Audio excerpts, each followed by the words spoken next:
Hello everybody and welcome. In this video I'm going to show you how to charge your headphones SOUNDPEATS RunFree Lite 2 using your phone.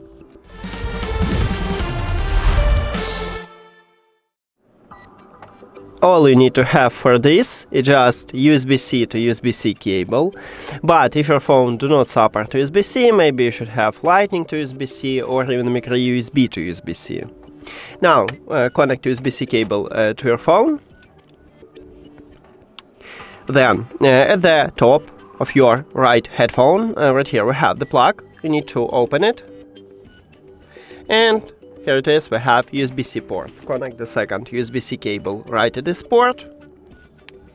Now, the most important is to see this LED light, meaning that your headphones are charging. And that's it.